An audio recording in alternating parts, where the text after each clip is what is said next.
လာပါဆက်ဆက် sharing corner ကနေပြီးတော့ပြန်လည်ကြိုဆိုလိုက်ပါတယ်ဒီနေ့ကတော့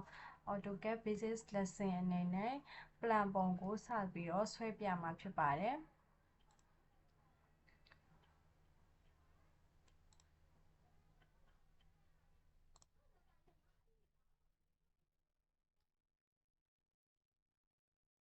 ပုံကိုတော့ဒီ layer လေးတွေခွဲပြီးတော့စပြီးတော့ဆွဲပါမယ် plan ပုံဆွဲပြီးသွားလို့ရှိရင်နောက်ပြီးသွားလို့ရှိရင် section ပုံနဲ့ elevation ပုံနဲ့ဆွဲပြမှာဖြစ်ပါတယ်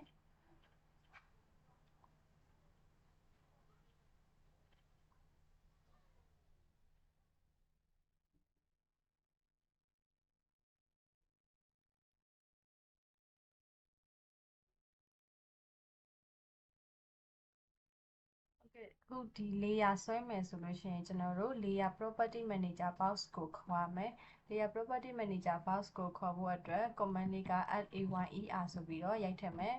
layer လို့ရိုက်ထည့်ပြီးသွားလို့ရှိရင်ဒီမှာပေါ့နော်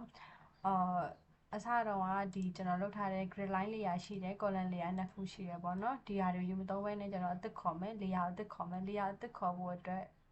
ဒီအပေါ်မှာရှိတဲ့ new layer ဆိုတာဒီကိုနှိပ်မယ်ဒီအပေါ်မှာ icon လေး၄ခုရှိပါတယ်ဒီ icon လေး၄ခုရဲ့အသေးစိတ်ကိုတော့ရှေ့ဗီဒီယိုမှာပြပြထားပါတယ်ဒီရှေ့ဆုံးဟာလေးကတော့ layer အသစ်ယူတာ layer အသစ်ယူတာပေါ့အဲ့ဒါလေးကိုနှိပ်လိုက်လို့ရှိရင် layer 1ဆိုပြီးတော့ပေါ်လာမယ်နာမည်ပေးပါမယ် grid grid line ဆိုပြီးတော့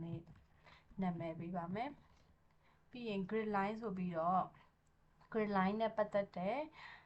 သူရဲ့အချက်လက်တွေဖြည့်မယ်ပေါ့နော် color လေးကိုတော့ဒီအစိမ်းရောင်လေးပဲထားမယ်ပြီးတော့လို့ရှိရင်သူရဲ့ line type ပေါ့နော် line type လေးကိုကြတော့ dotted line လေးတွေထားမယ်ဒါမှမဟုတ် dotted line ကတော့ဒီမှာပေါ့နော်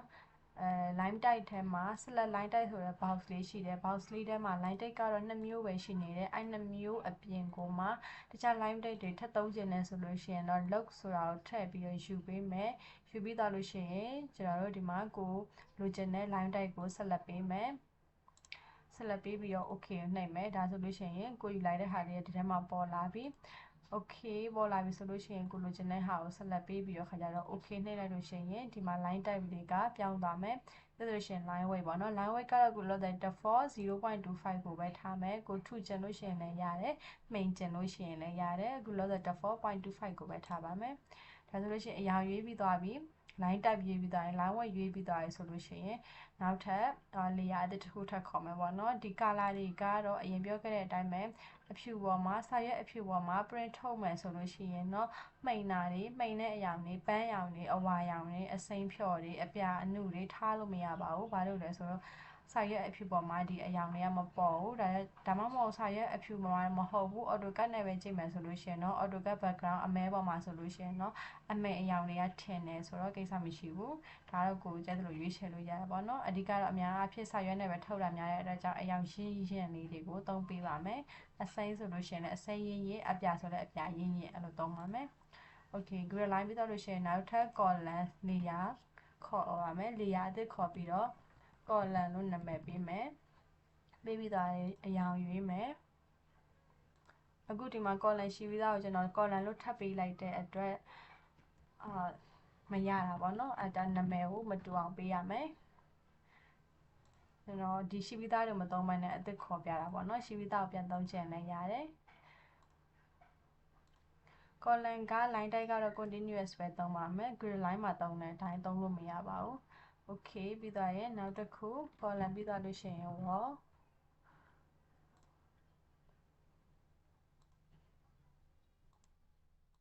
wall ဆိုလို့ရှိရင်လည်း line type က continuous ပဲသုံးပါမယ် wall ပြီးသွားလို့ရှိရင်တော့ hash လေးတွေရှင်းမယ်ပေါ့နော် hash layer ကိုတက်ထားမယ်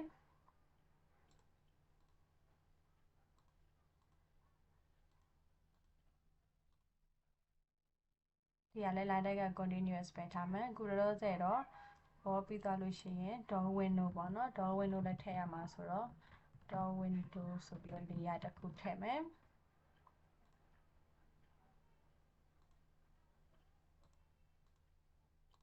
โอเคဒီမှာနောက်တစ်ခုသတိထားမှာပေါ့နော် lock ဆိုတဲ့နေရာမှာဒီလို lock ကိုသွားပြီးပိတ်ထားလို့မရဘူး လောက်ပိတ်ထားလို့ရှိရင်ကျွန်တော်တို့ဆက်လက်ပေးလို့လည်းမရဘူးတခြားဘာမှလုပ်လို့မရဘူးเนาะပြီးရင် plot ဆိုတဲ့ဥစ္စာကိုလည်းပိတ်ထားလို့မရဘူးသူ plot ဟို default ပိတ်တဲ့ layer တစ်ခုရှိတယ် dot point ဆိုတာကသူ့ရဲ့ original AutoCAD မှာ original ပါလာတယ် dot point ကသူက original ကကို plot မှာအပိတ်ဖြစ်တယ်print ထုတ်ရှင်မပေါ်ခြင်းတဲ့ layer တွေအကုန်လုံးကိုline တွေအကုန်လုံးကို dot point layer ထဲမှာထုတ်လိုက်လို့ရှိရင် print ထဲမှာမပေါ်တော့ပါဘူးပြီးရင်dimension တွေပါထိုးရမယ်ဆိုတဲ့အတွက်ကြောင့် dimension layer တစ်ခုထားမယ်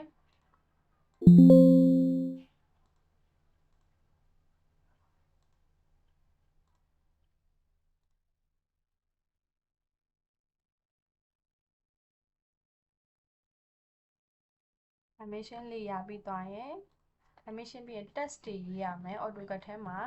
text တွေစာတွေရေးရမယ်ဆိုတဲ့အတွက်ကြောင့်စာအတွက် layer တစ်ခုထားမယ်ဟုတ်ပြီဒီမှာဆိုလို့ရှိရင် grid line တစ်ခုပဲ dotted line ဖြစ်တယ်ကျန်တာတွေကအကုန်လုံး continuous line အဖြောင် line ဖြစ်တယ် layer တွေပြီးသွားပြီဆိုလို့ရှိရင်ပိတ်လိုက်မယ်ပထမအဆုံးစဆွဲဖို့အတွက် layer grid line စဆွဲမှာဖြစ်တဲ့အတွက်ကြောင့် grid line layer တွေကိုဝင်မယ်ဝင်ပြီးသွားလို့ရှိရင် line တစ် line ဆွဲမယ်ပေါ့နော်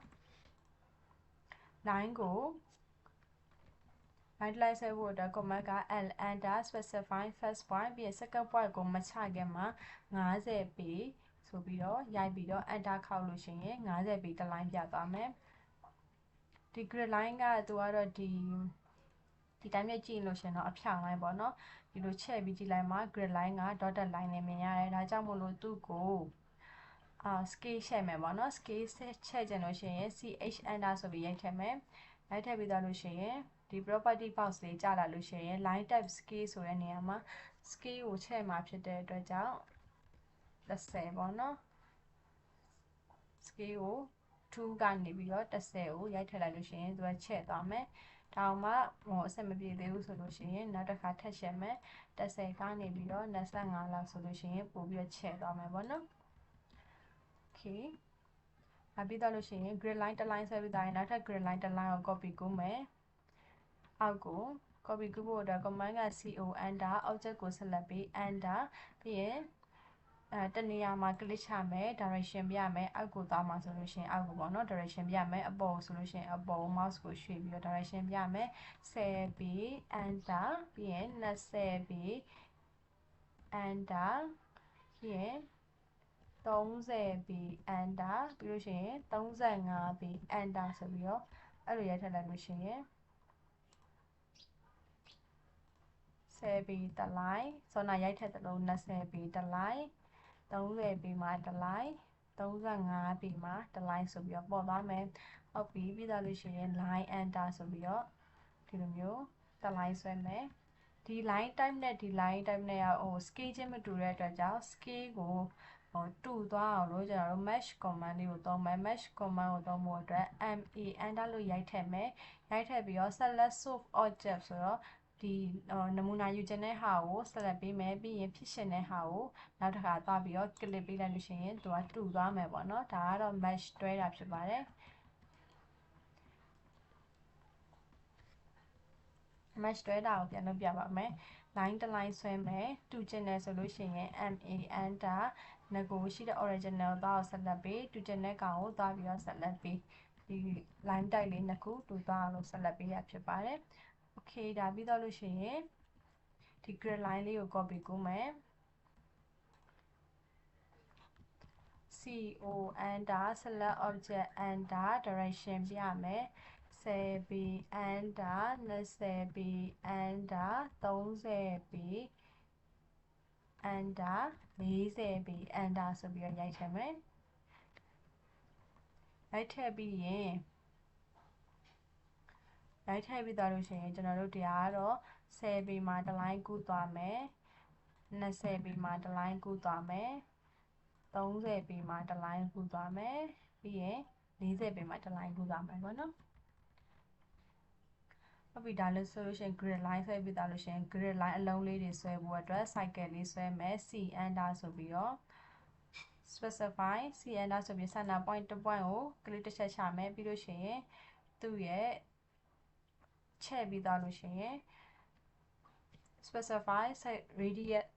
radius of cycle ဒီ cycle လေးရဲ့ radius ကိုဆွဲမယ်ပေါ့နော် cycle လေးရဲ့ radius ကိုဆွဲမယ်ဆိုလို့ရှိရင် radius က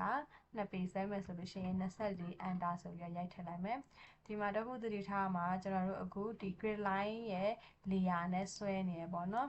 grid line ရဲ့ layer ထဲမှာဆွဲနေတဲ့အတွက်ကြောင့် dotted line လေးနဲ့သွားနေတယ် grid line ရဲ့ layer ထဲမှာမဆွဲရအောင်နောက်ထပ် layer အသစ်တစ်ခုထပ်ခေါ်မယ် layer အသစ်ထပ်ခေါ်မယ် grid line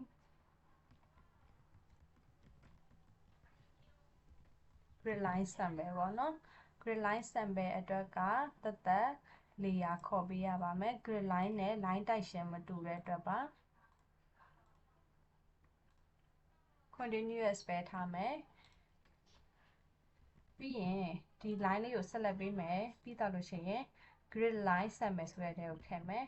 ထည့်ပြီးတော့ရင်ကျွန်တော်တို့ current layer က grid line ဖြစ်နေရပေါ့နော် current layer ကိုပြန်ပြီးတော့ grid line sample လို့ထားပေးမယ်အဲ့ current layer ကို grid line sample လို့ထားပြီးတော့ဆွဲသမျှအရာတိုင်းက grid line sample ရဲ့ layer ထဲမှာဝင်သွားမယ်အရာတွေ line type တွေပေါ့နော်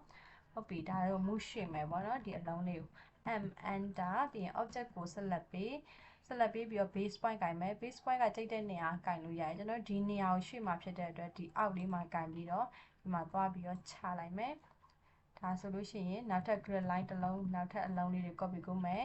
co enter select object enter specify base point ဆိုတဲ့အတွက်ကြောင့် base point ကို click ပြီးရင်ကိုရှာကျန်တဲ့ point တွေမှာသွားပြီးတော့ click ချမယ် okay ပြီးရင်နောက်တစ်ခါထပ်ပြီး copy လုပ်မယ် co enter select object specify base point ဒီနေရာမှာသွားချမှာဖြစ်တဲ့အတွက်ကြောင့် base point ကိုကျွန်တော်ဒီနေရာကနေကင်မယ်ကင်ပြီးတော့လို့ရှိရင်သွားချမယ်1 point 2 point 3 point 4 point 5 point okay ဒါဆိုရင် test ရေးမယ်ပေါ့နော် test ရေးဖို့အတွက်ရရမယ့် command က t enter ဒီ command အသုံးပြုပုံတွေတော့အရှိဗီဒီယိုတွေမှာအသေးစိတ်ပြပြထားပါတယ် okay a ဆိုလို့ရှိရင် a လို့ရိုက်မယ်1ဆိုလို့ရှိရင်1လို့ရိုက်မယ်ပြီးရင်ဆက်လက်ပေးမယ်ဆက်လက်ပေးပြီးတော့ဘယ်နှလက်မှဆွဲမှာပဲပေါ့နော်18လက်မှဆိုရင်18လက်မှရိုက်ထည့်မယ်ဒါဆိုလို့ရှိရင်မူရွှေ့မယ် a လေးကိုဒီထဲမှာထည့်မယ်ဟုတ်ပြီပြီးတော့လို့ရှိရင် a လေးတွေကိုလိုက်ပြီးတော့ copy ကူးမယ် co enter specify base point ဆိုပြီးတော့ရှားနေရတခြားအလုံးတွေထဲမှာသွားထည့်မယ်ပြီးတော့မားစာလုံးကို abcd လိုက်ပြင်မယ်ပေါ့နော်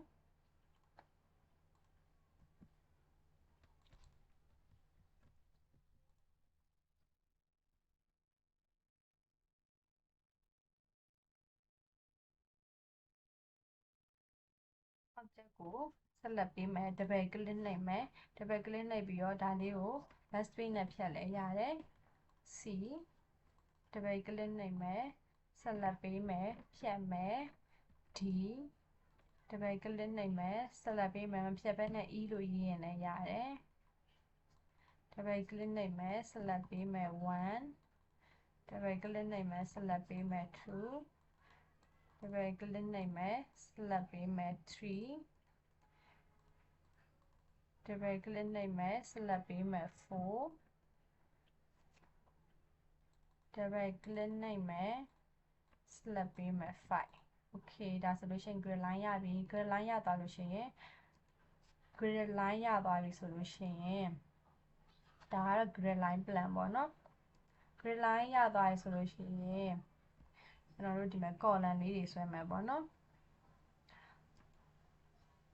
column လေးတွေဆွဲဖို့ကိုကျွန်တော် next video ပေါ့နော်နောက်ထပ် video မှာ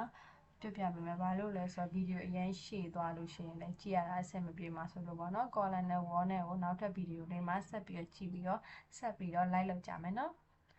အားလုံးပဲအဆင်ပြေကြပါစေ see you in next video